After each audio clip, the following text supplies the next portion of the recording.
Merci, M. Ndiaye. Et que aussi, vous me permettrez de rebondir un tout petit peu sur le règlement du conflit de la Seconde Guerre mondiale. Parce que on a tout à l'heure, on a parlé des conséquences de la Seconde Guerre mondiale. Et aussi, vous devez comprendre que l'organisation du monde d'après-guerre, qui équivaut à la mise en place ou bien à la volonté de mettre en place une paix durable pour qu'il n'y ait plus de guerre ou bien de conflit entre les États, on va le noter à partir de 1943 avec la conférence de Téhéran 1943. Mais ce règlement du conflit de la Seconde Guerre mondiale, il y a deux conférences ou bien deux rencontres qui sont essentielles. M. Ndiaye l'a dit, c'est la conférence de Yalta, 4-11 février 1945. Et à cette conférence de Yalta, il faut reconnaître trois décisions essentielles. La première décision qu'il faut mettre dans sa tête à la conférence de Yalta, c'est quoi? La finalisation du procès de l'Organisation des Nations Unies qui est l'ONU. La deuxième décision aussi prise à Yalta, c'est quoi? Le principe des peuples européens à disposer d'eux-mêmes, qui renvoie à l'organisation d'élections libres et transparentes dans tous les pays libérés par la Grande Alliance. Mais aussi, à Yalta, il est décidé la division de l'Allemagne en 4 zones d'occupation, de même que Berlin, sa capitale.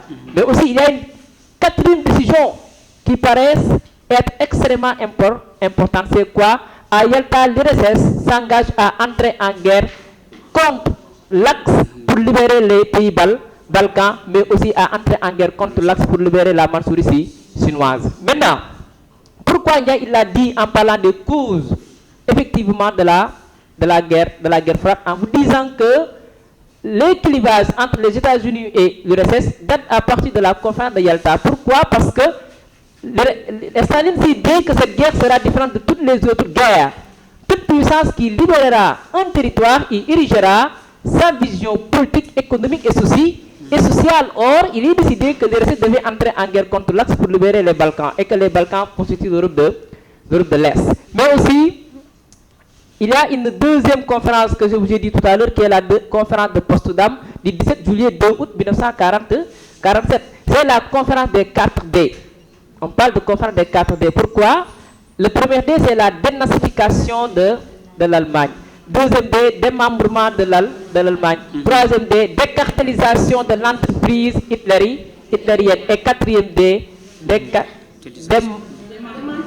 démantèlement de l'Allemagne. Mais aussi, à Potsdam, il est décidé que la Corée sera divisée en deux parties.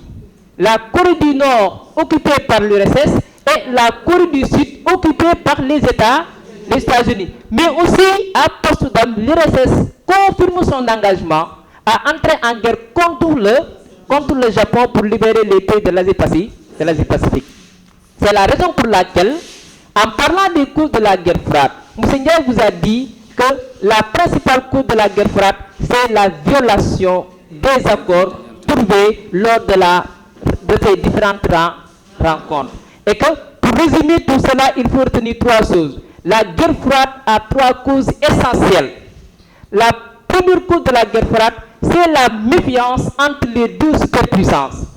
Méfiance entre les États-Unis et l'URSS. Chacune d'entre elles se méfie de l'autre. La deuxième cause de la guerre froide, ce sont des accusations mutuelles. Les États-Unis accusent l'URSS d'avoir violé le principe des peuples européens à disposer d'eux-mêmes. L'URSS accuse les États-Unis de ne pas participer à la décartélisation de l'Allemagne. Mais aussi, l'URSS accuse les États-Unis d'avoir utilisé la bombe atomique contre le Japon. Et que la troisième cause de la guerre froide qui va conduire à l'éclatement ou bien à la rupture de la Grande Alliance, ce sont quoi? Des décisions prises dans chacun des camps. Avec, comme il l'a dit, la doctrine Truman le 12 mars 1947, le plan Marshall le 5 juin 1947, et que l'URSS répond avec le rapport de Jida Nord. N'est-ce pas? Donc, cette guerre froide-là, M. Ndiaye l'a divisée en 4 séquences. La première séquence de la guerre froide, c'est de 1947 à 1953. Dans cette période de la guerre froide, on a deux rubriques. L'organisation des blocs et les premiers conflits ou bien manifestations de la guerre froide. Dans l'organisation des blocs, il a dit la guerre froide est un conflit idéologique entre les États-Unis et l'URSS. Un duel où tous les coups sont permis sauf la confrontation directe. Elle se fera par alliés interposés sur 4 domaines: politique, économique, militaire et diplomatique. Donc l'organisation aussi de ces blocs se fera sous ces 4 points-là. Pourquoi? Parce que le principe c'est quoi? Chaque mesure prise par l'un des camps, une mesure de contre-pied est prise par l'autre camp, et le camp adverse considère la nouvelle mesure comme une mesure d'avancée agressive. Et que le camp aussi opposé doit prendre en compte cette nouvelle disposition prise par le camp en face. C'est la raison pour laquelle lorsque les États-Unis ont mis en évidence la doctrine Truman, qui est la politique américaine de la guerre froide, dans l'organisation des blocs, l'URSS va mettre en place ce qu'on appelle le Cominform, et que c'est dans le Cominform où se trouve le rapport de Zidanov.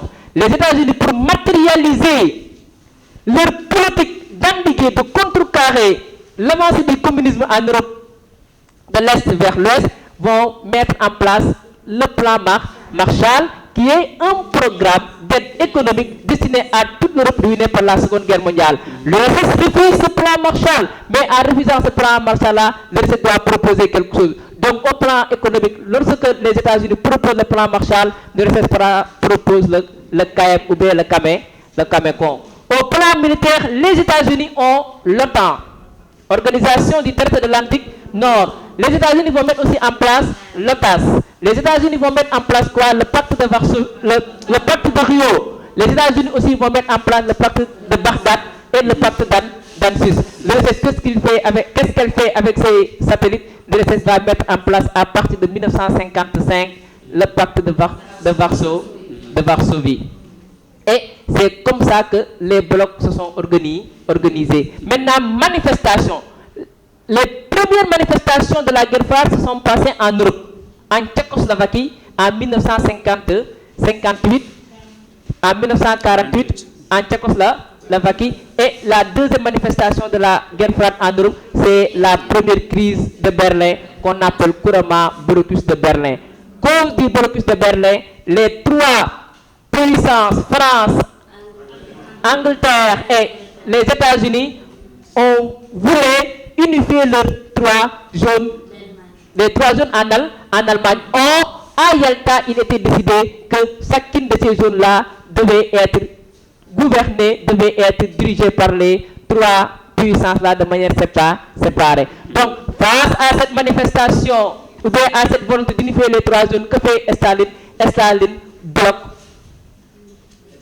les voies de communication menant Berlin-Ouest à l'Allemagne Ouest. C'est ça qu'on appelle le blocus de Berlin. Quelle est la conséquence du blocus de Berlin? La naissance de deux États en Allemagne, la RFA et la RDA. Un État pro-américain et un État pro-soviétique. Manifestation de la guerre froide. Dans cette période maintenant, la guerre froide va changer de continent. La guerre froide s'atterrit en Asie. En Asie, qu'est-ce qu'on a? La première manifestation de la guerre froide, c'est lors de la guerre civile en Chine. Cette guerre civile-là qui a commencé en 1949 cette crise en 1949 qu'on appelle la guerre civile en Chine va connaître un épisode. Pourquoi un épisode?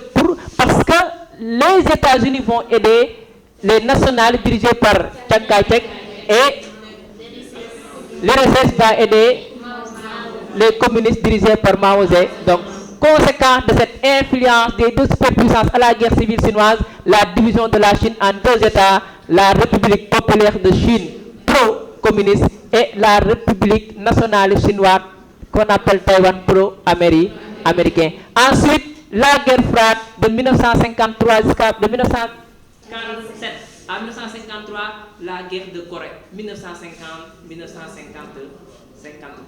Lors de cette guerre de Corée, la Corée du Nord qui envahit la Corée du Sud est aidée par les communistes et les Coréens du Sud sont aidés par les États-Unis. Conséquence, à l'issue de cette guerre, la Corée aussi divisée en deux États.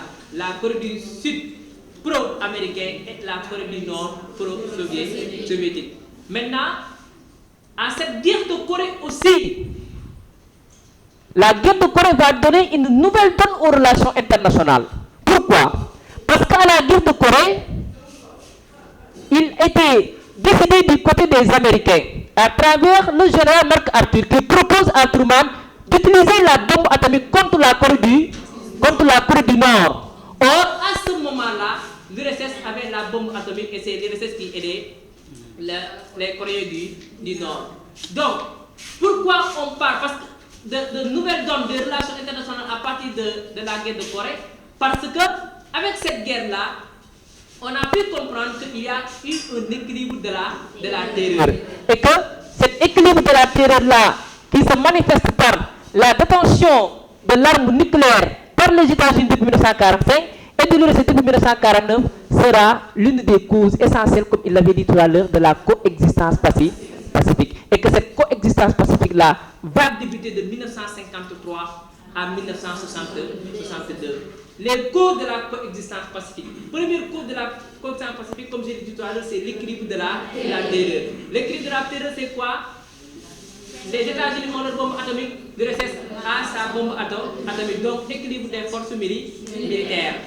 Deuxième cause de la coexistence pacifique, changement d'homme à la tête des deux superpuissances. Aux États-Unis, Harry Truman est remplacé par Eisenhower. En URSS, Staline est remplacé par Khrouchtchev. Troisième cause de la coexistence pacifique, la naissance d'un troisième ensemble géopolitique à la conférence de Bandung de 1955 qu'on appelle le tiers monde. Manifestation de la coexistence pacifique. La coexistence pacifique se manifeste premièrement par l'arrêt de la guerre de Corée, avec l'armistice de Panmunjom le 27 juillet 1953. La coexistence pacifique aussi se manifeste évidemment par les accords de Genève qui mettent fin à la guerre d'Indochine en 1954. La coexistence pacifique aussi se manifeste en 1956 par la visite de Khrouchtchev aux États-Unis, mais aussi à Paris. Mais aussi la rencontre entre Kennedy et Khrouchtchev à Vienne en 1961. Mais aussi la coexistence pacifique, comme Yaïb l'a dit, qui est une période de rapprochement entre les deux superpuissances qui se reconnaissent mutuellement, sera sabotée par des crises. La première crise de la coexistence pacifique, c'est la crise de Suez 1956. La deuxième crise de la coexistence pacifique, c'est la révolution hongroise 1956. Troisième crise de la coexistence pacifique, la première crise de Cuba 1961. Première crise de Cuba 1961. Quatrième crise de la coexistence pacifique, la seconde crise de Berlin 1961, et que c'est cette seconde crise de Berlin là que nous appelons construction du mur de Berlin, et que le mur de Berlin sera le symbole d'un monde bipolaire, un monde divisé en deux pôles. Et enfin, quatrième ou bien cinquième crise de la coexistence, qui est le sommet de la guerre froide, qu'on appelle couramment la crise des fusées de Cuba. Et qu'à partir de la crise des fusées de Cuba, où la donne internationale a changé d'un tout petit peu. Pourquoi? Parce qu'il y a eu un renforcement militaire, ou bien l'arsenal militaire de chacune des deux superpuissances s'est renforcé, mais aussi la donne internationale a changé. Maintenant, par rapport à cela, je vais poser la question à M. Diaye pour qu'il revienne encore sur la définition de la détente qui va succéder aux crises de la coexistence pacifique, mais aussi à ses causes essentielles. Ok. Alors, tout à l'heure, en définissant la guerre froide, j'ai avancé 3 éléments. Si vous avez bien écouté aussi, M. Diakhaté a avancé 3 éléments. Ces 3 éléments se recoupent. Ça signifie la même chose. Donc, si vous l'entendez parler de méfiance, dans cette méfiance, il y a bien l'antagonisme politique et idéologique, parce que c'est le socle de la guerre froide. C'est l'opposition idéologique, mais aussi une différence selon les intérêts américains et soviétiques. C'est là où on peut chercher le début de la guerre froide. Alors maintenant, pour le reste, concernant les éléments qu'on vient de souligner tout à l'heure, il faut comprendre que la guerre froide, c'est toujours des faits et des événements qui coïncident avec des périodes bien définies. Maintenant, pour la détente, comme je l'ai dit tout à l'heure, c'est un approfondissement de la coexistence pacifique. D'accord? Et quels sont les facteurs de la détente? Et là aussi, il l'a fait avec la coexistence pacifique. Et c'est la même démarche qu'il faut utiliser pour comprendre facilement la leçon. À l'occasion de chaque partie, il faut essayer de comprendre les facteurs, les manifestations et le dénouement. Le dénouement, c'est la fin et l'impact de la période dans les relations internationales ou l'impact des faits et des événements historiques saillants dans les relations internationales et éventuellement dans l'historiographie. Alors, la détente aussi a plusieurs facteurs. Le premier facteur, on peut dire qu'il y a l'intensification du non-alignement. Il a parlé tout à l'heure de la rencontre de Bandung, là où est né le tiers-monde. Alors, mais cette conférence-là va déboucher sur l'intensification du non-alignement à l'occasion de la conférence de Belgrade. Et cette conférence de Belgrade va renforcer la fin de la bipolarisation. Donc ça, c'est un élément fondamental. Autre élément, on peut retenir aussi la politique qui a été menée en Allemagne par le chancelier Willy Brandt, l'Ostpolitik. Donc c'était une politique destinée à rapprocher les deux Allemagnes. Et ce rapprochement aussi est un moyen pour relancer le dialogue entre les deux superpuissances. Et quand on parle des facteurs de la détente, on ne peut souligner les conséquences de la crise de Cuba, ou bien en tout cas le retentissement de la crise de Cuba. Parce qu'avec la crise de Cuba, les deux grands sont conscients du fait que le déclenchement d'un conflit, c'est le risque, ou bien c'est l'autodestruction assurée. Et ces différents facteurs-là combinés vont profiter aux deux puissances qui vont ouvrir des démarches, mais aussi des dialogues qui vont déboucher sur des accords. Et maintenant, ces accords-là vont être, en quelque sorte, surtout avec la course aux armements aussi, qui va se manifester par une diminution dans la mesure où il y a des accords sur une entente concernant l'espace, la domination de l'espace. Il y a aussi, à partir de 1963, la fameuse entente sur le traité de non-prolifération. En 1972, on note plusieurs accords sur les armes biologiques. On a aussi les accords SALT, etc., etc. Et ce sont ces accords-là qui constituent les manifestations de la détente. Maintenant, quand on parle de la détente aussi, il y a des événements qui sabotent la détente, comme on l'avait vu tout à l'heure avec la coexistence pacifique. Donc des événements qu'on a notés qui ne permettent pas de dire qu'il y a la détente. Et M. Diakhaté, je vous permets de relayer ces événements-là.